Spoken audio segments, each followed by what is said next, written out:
Okay, question number 87 complex हमें बताना है, रिकरेंस रिलेशंस का सॉल्यूशन बताना है। रिकरेंस रिलेशन का सॉल्यूशन बताने से पहले एक जो रिकरेंस रिलेशन का मैंने क्वेश्चन देखा है वो क्वेश्चन आप बहुत ही ईजिली वे में मास्टर थ्योरम से कर सकते हैं। ठीक है, जो मास्टर थ्योरम के जो फॉर्मूला दिया है हमारी बुक्स में काफ़ी टफ तरीके से लिखा गया है, उसको आप ये इसको फॉलो कर सकते हैं, काफ़ी ईजी वे में है। ठीक है, काफ़ी इजी वे में है, आप बड़े आराम से इसको याद भी कर सकते हैं। मैंने और भी बहुत सारे फार्मूलाज देखे हैं, काफ़ी मुझे टफ़ लगे हैं, ये थोड़ा मुझे इजी लगा है, आप इसको रिफ़र कर सकते हैं। हाँ, किस तरीके से इसमें दिया है ये Tn आपका जो भी रिकरेंस रिलेशन है जो भी, हाँ, उसके बाद ये a Tn/b plus constant n⁻k with a b c k are constants and a is greater than equals to 1, b is greater than equals to 2. Tn function, if a is greater than b to the power k, then this. If a is equals to b to the power k, then this. If a is less than b to the power k, then this. Okay, इसी को हम लोग refer करेंगे। मैं उस side चला जा रहा हूँ क्वेश्चन करने के लिए।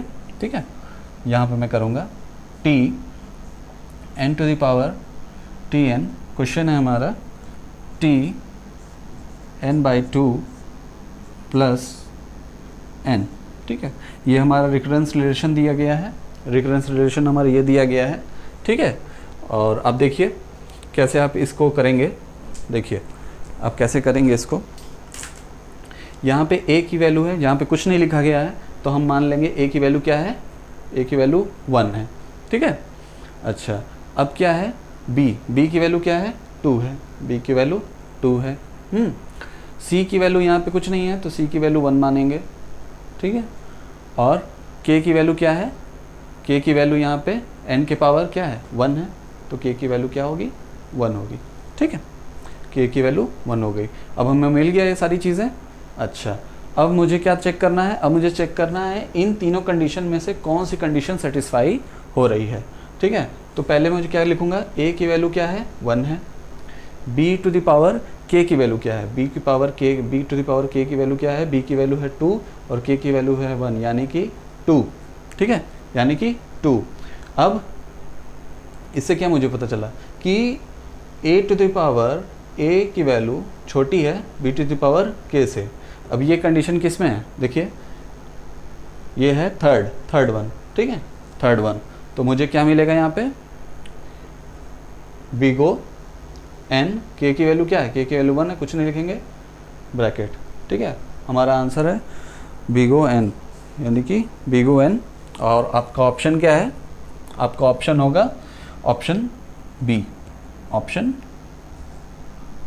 है आपका आंसर है ऑप्शन बी। ठीक है, चलते हैं नेक्स्ट क्वेश्चन की ओर। ठीक है, देख लीजिए, बहुत इजी है, मास्टर थ्योरम बहुत इजी वे में लिखा गया है। आप इसे रेफर कर सकते हैं। ओके, चलते हैं क्वेश्चन नंबर 88 पे। ओके, क्वेश्चन नंबर 88 क्या है, क्वेश्चन नंबर 88 क्या है, क्वेश्चन नंबर 88 में पूछा जा रहा है, which of the following is not a necessarily a property of a group. Okay, दिए गए आपके कुछ ऑप्शंस हैं, उन ऑप्शंस में से आपसे पूछा जा रहा है कि कौन सी इनमें से ज़रूरी नहीं है कि प्रॉपर्टी हो ग्रुप की। ठीक है, या सीधा शब्दों में ये बोला जाए कि ग्रुप की प्रॉपर्टी कौन कौन सी होती है और इन ऑप्शन में से कौन सी प्रॉपर्टी ज़रूरी नहीं है। ठीक है, तो ग्रुप होने की प्रॉपर्टी है क्या, ग्रुप होने की प्रॉपर्टी क्या है, पहला क्लोज होना चाहिए गिवन ऑपरेशन में, कोई गिवन ऑपरेशन है प्लस मल्टीप्लाई डिवाइड माइनस, उसमें क्लोज होनी चाहिए जो भी दिया हो। ठीक है, क्लोज होनी चाहिए। दूसरा क्या होना चाहिए, एसोसिएटिविटी फॉलो होना चाहिए, एसोसिएटिविटी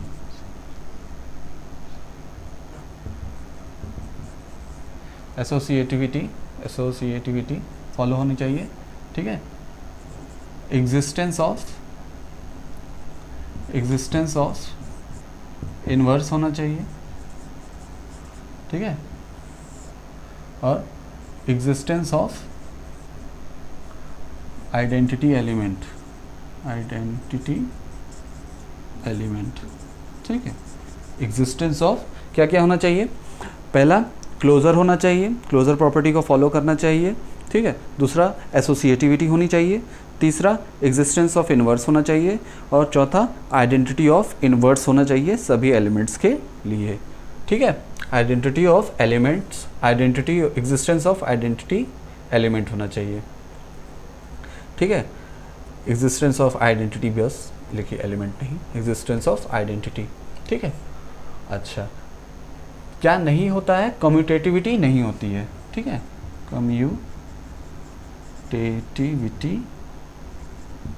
कम्यूटेटिविटी नहीं होती है। अच्छा, कम्यूटेटिविटी हो जाएगा तो वो क्या हो जाएगा, अबेलियन ग्रुप। अबेलियन की स्पेलिंग सही है ना, अबेलियन देख लीजिएगा आप लोग, वो क्या हो जाएगा, अबेलियन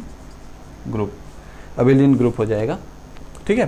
तो क्या इंपॉर्टेंट है, इंपॉर्टेंट ये है कि वो क्लोज होना चाहिए, एसोसिएटिविटी होनी चाहिए, एग्जिस्टेंस ऑफ इन्वर्स होना चाहिए, एग्जिस्टेंस ऑफ आइडेंटिटी एलिमेंट होना चाहिए, ठीक है।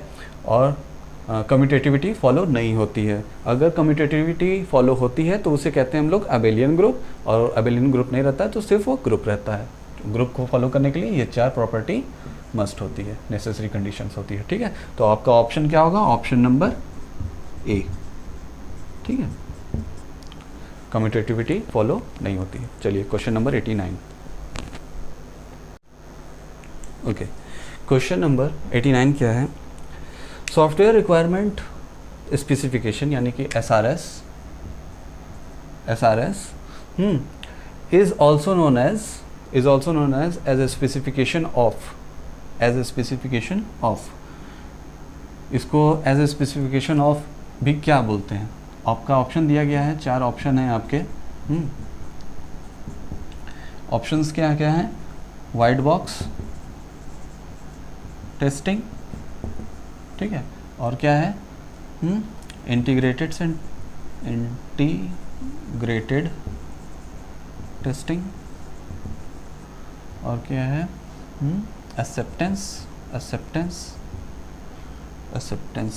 टेस्टिंग, और ब्लैक बॉक्स टेस्टिंग।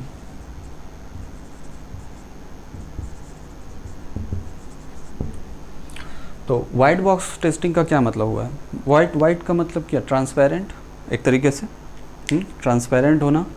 ट्रांसपेरेंट क्या होता है, ट्रांसपेरेंट अगर कोई चीज़ है तो उसके आर पार आप देख सकते हैं, हाँ, यानी कि सारी चीज़ें आप देख सकते हैं उसके बारे में।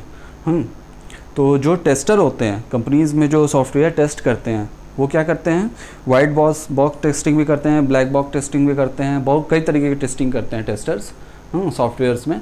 तो उन्हीं में से एक टेस्टिंग होती है white box testing. White box testing में क्या होता है कि जो टेस्टर होता है उसको उसके डिज़ाइन के बारे में, उसके इम्प्लीमेंटेशन के बारे में, उसके एल्गोरिदम के बारे में, उसके कोडिंग के बारे में, लाइंस ऑफ कोड के बारे में, मतलब जितनी भी इंफॉर्मेशन होती है एक सॉफ्टवेयर के बारे में, जो सॉफ्टवेयर के लिए जो सॉफ्टवेयर वो टेस्ट कर रहा है, उसकी सारी इन्फॉर्मेशन उसको पहले ही से नोन होती है, उसको पहले ही से पता होती है, ठीक है। तो वो और उसको वो टेस्ट करता है, ठीक है, उसको वो टेस्ट करता है। तो उस टाइप की जो टेस्टिंग होती है उसे हम लोग कहते हैं वाइट बॉक्स टेस्टिंग, ठीक है, क्योंकि वो हर चीज़, उसके हर एस्पेक्ट के बारे में टेस्टर जानता है, उसके डिज़ाइन, इम्प्लीमेंटेशन, कोडिंग, किस तरीके, किस लैंग्वेज में लिखा गया है, सारी चीज़ें, उसके फंक्शनल, नॉन फंक्शनल कंपोनेंट्स, सब चीज़ें वो पहले ही से जानता है, और वो जानने के बाद उस चीज़ों को टेस्ट करता है। तो उस टाइप की जो टेस्टिंग होती है उसे हम लोग कहते हैं वाइट बॉक्स टेस्टिंग।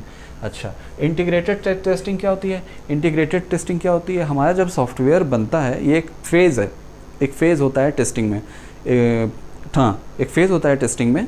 वो कई सारे छोटे छोटे मॉड्यूल्स होते हैं, छोटे छोटे मॉड्यूल्स का मतलब छोटे छोटे प्रोग्राम्स, एक तरीके से छोटे छोटे मॉड्यूल्स होते हैं, ठीक है, M1, M2, M3, M4, ठीक है। इनको एक ग्रुप में क्या किया जाता है, एक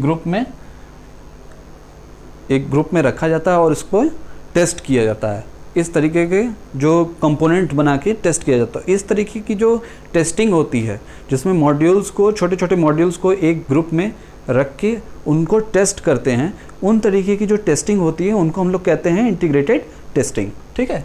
अच्छा, एक्सेप्टेंस टेस्टिंग जैसे कि आपने कोई प्रोडक्ट बना लिया, अब प्रोडक्ट बना लिया, बनाने के बाद प्रोडक्ट किसके लिए बनता है? किसी कंज्यूमर के लिए बनता है, किसी कस्टमर के लिए बनता है। बना लिया, बनाने के बाद अब हम चेक करेंगे कि क्या ये देने के लायक है या नहीं। जो कस्टमर ने जो रिक्वायरमेंट रखी थी मेरे लिए, हमारे लिए कि मुझे ये चाहिए, क्या ये अच्छे से वो सारी चीज़ें काम कर रही है? अगर कर रही है तो कितना कर रही है और कितने एक्यूरेटली कर रही है, इस चीज़ की टेस्टिंग करते हैं हम लोग। एक्सेप्टेंस टेस्टिंग एक्सेप्ट करते हैं हम इस चीज़ों को कि ओके ये कस्टमर को सेल करने के या ये प्रोडक्ट डिलीवरेबल है, मतलब हम लोग इसको सेल कर सकते हैं, कमर्शियली हम लोग इसको बिजनेस में यूज़ कर सकते हैं इस प्रोडक्ट को। तो उस तरीके की जो टेस्टिंग होती है, इस चीज़ को टेस्ट करना, इसको कहते हैं हम लोग एक्सेप्टेंस टेस्टिंग। उसके बाद आती है हमारी black box testing. Black box testing का क्या मतलब? जैसे कि वाइट बॉक्स था, वाइट बॉक्स का मैंने अभी एग्जांपल लिया था कि हम लोग वाइट बॉक्स में आर पार देख सकते हैं,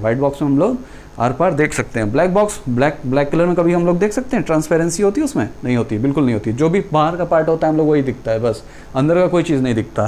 तो यहाँ पे क्या होता है, जो टेस्टर होता है उसको उस वक्त उसके इम्प्लीमेंटेशन के बारे में, उसके एल्गोरिदम के बारे में, उसके कोडिंग के बारे में कोई जानकारी नहीं रहती है। खाली जो चीज़ उसको ऊपर से दिखती है, जैसे उसके ऊपर से हमें जो चीज़ें दिखती है, जैसे उसका डिज़ाइन, उसका काम करने का तरीका, उसकी क्वालिटी, ठीक है, कितना एक्यूरेटली वो दे रहा है रिज़ल्ट, ऊपर से जो छोटी मोटी चीज़ें दिखती हैं हमको, खाली हमें वही पता रहती है। अंदर के फंक्शनल कंपोनेंट के या अंदर जो एल्गोरिदम यूज़ हो रहा है, जो डिज़ाइन यूज़ हो रहा है, जो प्रोग्रामिंग लैंग्वेज यूज़ हो रही है, कितने नंबर्स ऑफ कोडिंग लिखी गई है, ये जो डिटेल नॉलेज होती है जो प्रोग्राम के अंदर लिखी जाती है, जो प्रोग्राम के अंदर बनाने के लिए की जाती है, वो टेस्टर को पता नहीं होता है। उससे पहले कौन करता है? वो सारी चीज़ें उसको पता नहीं होती है, इसलिए वो इस टाइप की जो टेस्टिंग होती है उसे ब्लैक बॉक्स टेस्टिंग कहते हैं। क्यों? क्योंकि जो टेस्टर होता है उसे सिर्फ बाहर की चीज़ें ही दिखती हैं, ज़्यादा चीज़ें उसे पता नहीं रहती है डिटेल्स के बारे में। तो उस तरीके की जो टेस्टिंग होती है उसे कहते हैं हम लोग ब्लैक बॉक्स टेस्टिंग। ठीक है, अब आपसे पूछा जा रहा है कि ये किस तरीके की टेस्टिंग में आता है? एसआरएस में भी यही होता है कि हमें फंक्शनल कंपोनेंट के बारे में, non functional component, functional component और गोल्स के बारे में पता होता है। ठीक है, उसके एल्गोरिदम, उसके इम्प्लीमेंटेशन, डिज़ाइन के बारे में पता नहीं होता है। तो इसका मतलब ये हुआ एसआरएस सिमिलर किसके है? ब्लैक बॉक्स टेस्टिंग के। आंसर हमारा क्या होगा? Black box testing, option number D. ठीक है, चलिए अब मूव करते हैं क्वेश्चन नंबर 90 पे। फॉर्मेटिंग मतलब किस तरीके का लिखना है, क्या करना है, बड़ा लिखना है, छोटा लिखना है, इतने डेसिमल पॉइंट में रहेगा, सेट करना है, फ्लैग सेट करना है। तो ये फॉर्मेटिंग का मतलब है यहाँ पे, इनपुट आउटपुट फॉर्मेटिंग। टेक्स्ट को इस तरह लिखना है, ऐसे लिखना है। ठीक है, तो ये आता है। तो IO function class, iOS class functions, हाँ, इनमें कुछ चीज़ें होती हैं, जैसे कि फिल करना। ठीक है, फिल करना कि कोई कैरेक्टर है तो उस कैरेक्टर के स्पेस ना देके कुछ और पॉइंट फिल करना चाहते हैं, कोई कैरेक्टर फिल करना चाहते हैं तो उसके काम में आता है। ठीक है, विथ कितनी विथ रहेगी, हाँ, कितनी विथ रहेगी, कोई वर्ड और कोई किसी चीज़ के किसी दो वर्ड्स के बीच में कितना स्पेस देना है, कम देना है, ज़्यादा देना है, वो विथ देगी, विथ फंक्शन से होगा। ठीक है, और उसके बाद क्या होता है? प्रिसीजन, कितने डेसिमल पॉइंट तक देना है, 2 decimal point, 4 decimal point, 5 decimal point. ठीक है, जितने देना चाहते हैं आप लोग प्रिसीजन का इस्तेमाल करके कर सकते हैं। फिर एक और होता है क्या? एक होता है set F function. Set F function क्या करता है? फ्लैग सेट करने के लिए होता है। ठीक है, सिग्नल, फ्लैग का इस्तेमाल क्या होता है? सिग्नल देने के लिए होता है ना। तो सेट फंक्शन से, सेट एफ से हम लोग फ्लैग का इस्तेमाल कर सकते हैं। और एक क्या होता है? अनसेट एफ, एक होता है अनसेट एफ। उसको एक बार सिग्नल दे दिया, अब उसे रीसेट करने के लिए अनसेट फ्लैग फंक्शन का इस्तेमाल करते हैं। ठीक है, तो और भी एक तरीका होता है मैनिपुलेटर करके। तो मैनिपुलेटर के बारे में अभी हम नहीं पढ़ेंगे, खाली ये एक है, हाँ, फिल विथ, हाँ, unsafe, unset f, set f और प्रिसीजन फंक्शन, ठीक है। तो ये 5 हैं। अब ऑप्शन में देख लेते हैं कि ऑप्शन में कौन कौन से हैं। ऑप्शन ए है विथ प्रिसीजन रीड, नहीं, ऑप्शन ए नहीं होगा, ठीक है। ऑप्शन बी क्या है, with precision set f, with precision set f, okay. Option B आपका आंसर है, ऑप्शन बी आपका आंसर आ गया, क्योंकि ये सारी चीज़ें इसमें हैं, ठीक है। Get care with low IO, नहीं, ये नहीं होगा। Unset f, okay, set f, right, नहीं, ऑप्शन डी भी नहीं होगा, ऑप्शन बी आपका आंसर है, ठीक है। चलते हैं क्वेश्चन नंबर 91 पे। Okay, question number 91, rules which states that addition of same attributes to right side and left side will result in other valid dependency is classified as, ठीक है। आपको क्वेश्चन दिए गए हैं कि आपसे पूछा जा रहा है कि एक रूल्स हैं जिसमें कि कुछ फंक्शनल डिपेंडेंसी रूल्स दिए गए हैं, जिसमें कि लेफ़्ट साइड में अगर कोई एट्रीब्यूट ऐड किया जाए और राइट साइड में कुछ एट्रीब्यूट ऐड किया जाए तो वो क्या करते हैं, किस वैलिड फंक्शनल डिपेंडेंसी को क्लासीफाई करती है, ठीक है। तो मैंने कुछ इन्फ्रेंस रूल्स लिखे हुए हैं, आप इसे नोट डाउन कर सकते हैं, ठीक है। आप इसे नोट डाउन कर सकते हैं, जैसे कि reflexive rule, augmentation rule, transitive rule, union rule, decomposition rule, pseudo transitive rule. तो रिफ्लेक्सिव रूल क्या कहता है कि अगर y सबसेट है हमारा x का, अगर y सबसेट है x का, तो जो हमारा y है वो फंक्शनली डिपेंड करेगा किस पे, x पे, ठीक है। ऑगमेंटेशन रूल क्या कहता है, ऑगमेंटेशन रूल कहता है कि अगर हमारे पास दो एट्रीब्यूट दिए हुए हैं जिसमें कि y डिपेंड कर रहा है किस पे, x पे, तो अगर मैं लेफ़्ट साइड और राइट साइड अगर किसी एट्रीब्यूट का एडिशन करता हूँ तो वो क्या हमें किस तरीके की फंक्शनल डिपेंडेंसी के में क्लासीफाई करती है, ऑगमेंटेशन रूल्स में, ठीक है। और उसी तरह सिमिलरली एक ट्रांजिटिव रूल है, अगर मेरे पास दो फंक्शनल डिपेंडेंसी दी हुई है, x tends to y, y tends to z, तो मैं कह सकता हूँ कि x टेंड्स टू y या z is functionally depend on x, x tends to z, z is functionally depend on x। And next is union rule. Union क्या कहता है कि दो फंक्शनल डिपेंडेंसी है, x tends to y, x tends to z, तो इन दोनों का अगर मैं यूनियन करूं तो क्या आएगा, मुझे मेरे पास इन दोनों का यूनियन करूं तो y z is functionally depend on x, ठीक है। इन दोनों का यूनियन किया जाए तो x बचेगा, तो और x और z को साथ में, y और z को साथ में लिख दिया गया है, ठीक है। उसी का ठीक अपोजिट है क्या, डिकम्पोजिशन रूल। डिकम्पोजिशन रूल क्या कहता है, x y z अगर आपको दिया हुआ है x y z is functionally depend on z, x then y is functionally depend on x and z is functionally depend on x। and next से last point, pseudo transitive rule। pseudo transitive rule क्या कहता है हमारा कि y, हमारे पास अगर दो dependency rules हैं, y is functionally depend on x and w is functionally depend on yz, तो इस y को इस जो डिपेंड कर रहा है x पे, इसको मैं रिप्लेस कर सकता हूँ किससे, इस x से। तुम्हारा क्या मिलेगा, एक्स जेड, यानी कि W is functionally depend on x Z dependency, x Z attributes, ठीक है। तो ये जो इन्फ्रेंस रूल है, अब इसे याद कर लीजिए या लिख लीजिए, कॉपी पे नोट बना लीजिए, ये बहुत इंपॉर्टेंट है आपके लिए, ठीक है। इससे कई बार क्वेश्चन पूछ दिए जाते हैं डायरेक्ट। और क्वेश्चन नंबर 91 का आंसर क्या होगा, आपसे पूछा जा रहा था क्या कि लेफ्ट साइड और राइट साइड में अगर मैं किसी एट्रीब्यूट को ऐड कर दूँ, लेफ्ट साइड और राइट साइड में किसी एट्रीब्यूट को क्या कर दूं, मैं ऐड कर दूं, तो किस फंक्शनल डिपेंडेंसी या किस फंक्शनल वैलिड डिपेंडेंसी को क्लासीफाई करता है।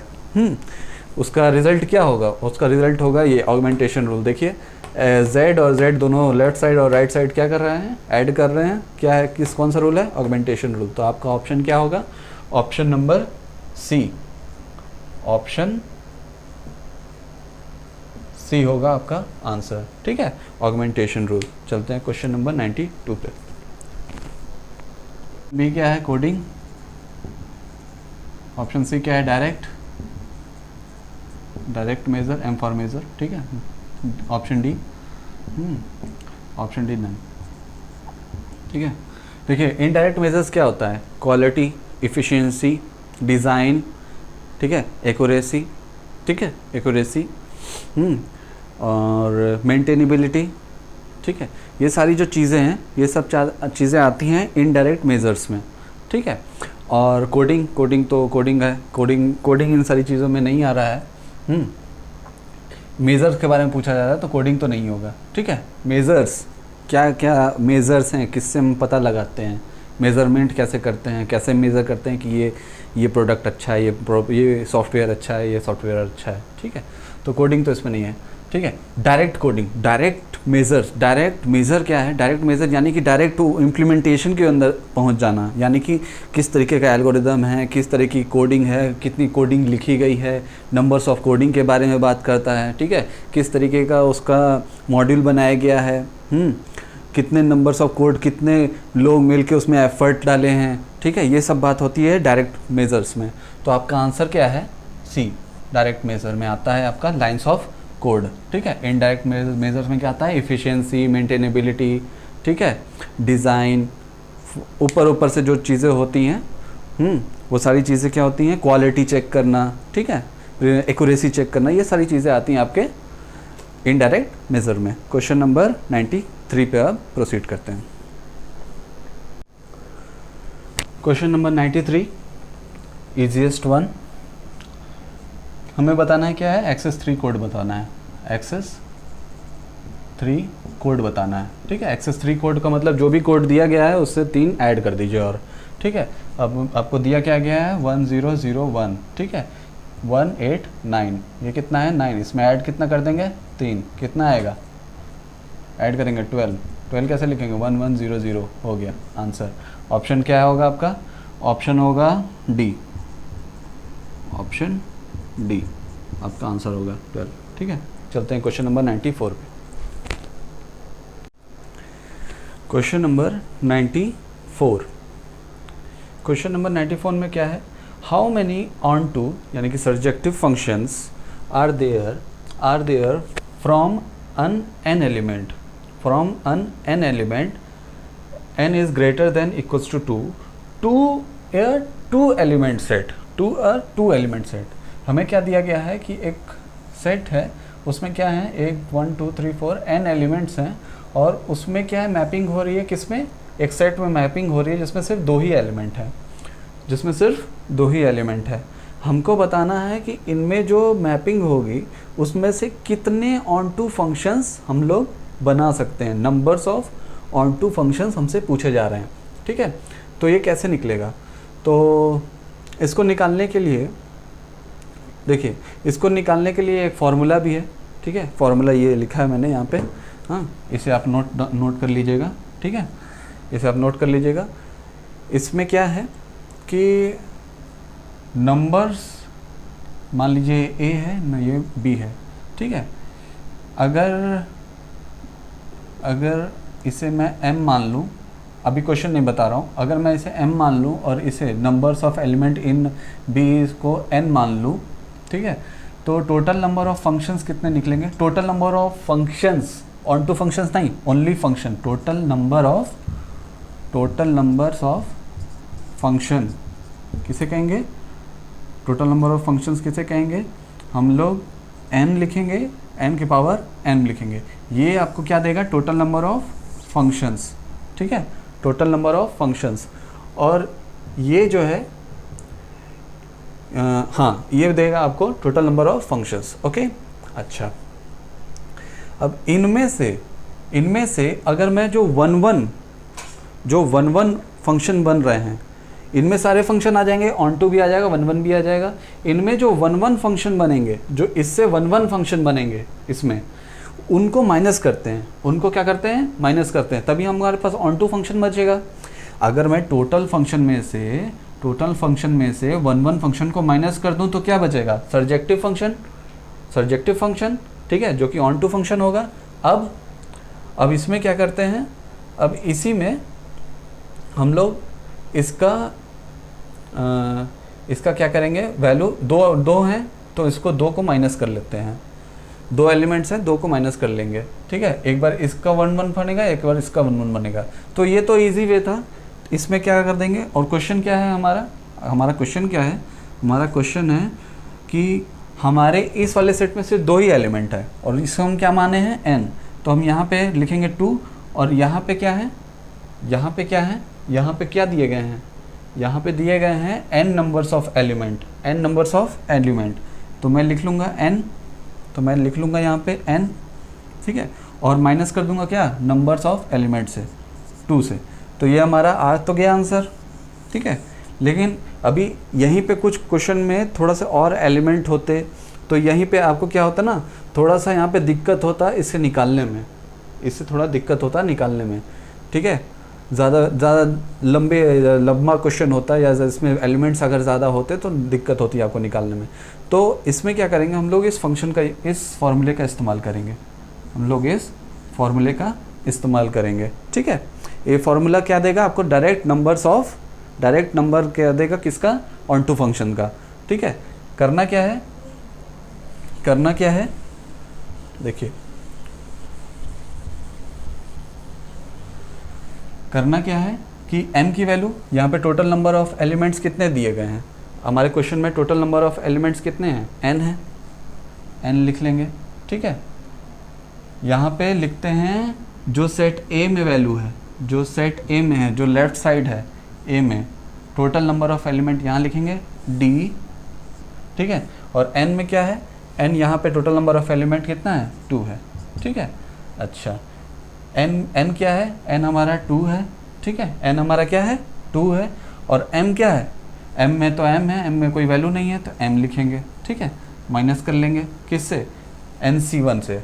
nc1 क्या है, nc1 n हमारा क्या है, n हमारा क्या दिया गया है, n हमारा क्या दिया गया है, n है 2, c1 ब्रैकेट n की वैल्यू क्या है, 2 माइनस 1 ब्रैकेट m की वैल्यू क्या है, m की वैल्यू कुछ नहीं दी गई है, m की वैल्यू m है, m की वैल्यू क्या है, हाँ m की वैल्यू m है, m की वैल्यू n है, ठीक है, m की वैल्यू n है, m की वैल्यू n है, ठीक है।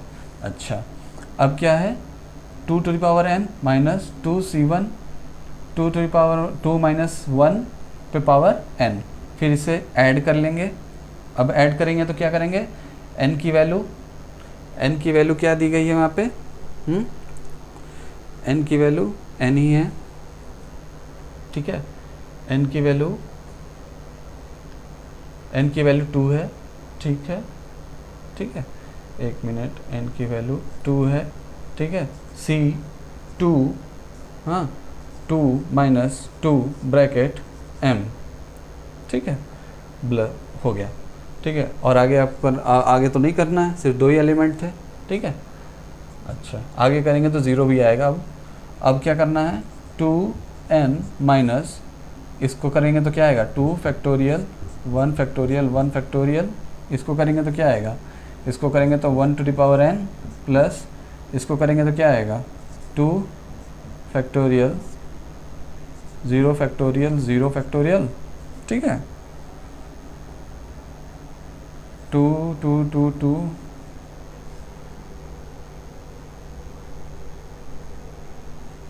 इसको करेंगे तो 2 फैक्टोरियल 0 फैक्टोरियल, ठीक है।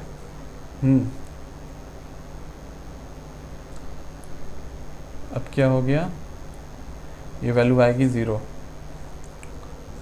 ठीक है, ये वैल्यू क्या आएगी 0, ठीक है, 2n-1, ठीक है। तो ये तो पूरा 0 हो जाएगा, तो इसे हटा ही देते हैं, ठीक है, ये पूरा 0 हो जाएगा। अब यहाँ पे क्या आ जाएगा, 2n माइनस, इसे पूरा करेंगे तो क्या आएगा, 2 2 इंटू 2 1 1 2, हाँ, और यहाँ पे 1 के पावर n कुछ भी हो 1 ही आएगा, ठीक है। तो आंसर क्या आएगा, 2n माइनस 2, 2n माइनस 2, ठीक है।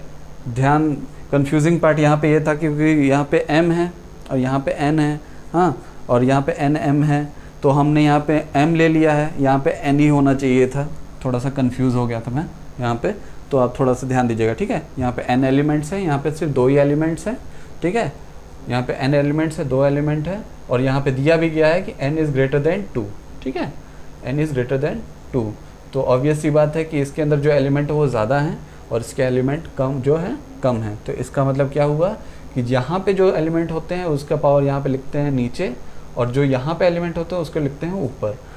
ठीक है, बस अब ये ध्यान दीजिएगा, इस फॉर्मूले को याद करिए, बहुत इंपॉर्टेंट फॉर्मूला है। ठीक है, जहाँ पे 0 आ जाएगा वहीं पे रुक जाइएगा। ठीक है, और उसके बाद इनको कैलकुलेट कर लीजिएगा। ठीक है, आपका आंसर क्या आएगा? ऑप्शन नंबर आएगा सी। सी ऑप्शन सही होगा। ठीक है, सी ऑप्शन सही होगा, 2n-2। ठीक है, 2n-2। चलिए चलते हैं क्वेश्चन नंबर 95 पे। इनपुट और जो प्रोसेस है उससे थोड़ा डिले करता है, आउटपुट में चेंजेस नहीं करता है। जैसे ही हम लोग इनपुट दिए हैं वैसे ही वो आउटपुट आपको दे देगा। ठीक है, बस करेगा क्या, थोड़ा सा डिले करके देगा। ठीक है, डी फ्लिप फ्लॉप तो क्या है, 1 दे दिया, 2 दे दिया। आपसे पूछा गया है कि फाइनल आउटपुट क्या होगा, 0 हो गया, 0 हो गया, 1 हो गया, 0 हो गया, 1 हो गया, 1 हो गया। तो आपका फाइनल आउटपुट क्या आएगा? 1। ठीक है, तो 1 ऑप्शन में है। जी हाँ, option number A, option A होगा 1। ठीक है, आंसर ऑप्शन ए 1। ठीक है, सही होगा। 96 क्वेश्चन नंबर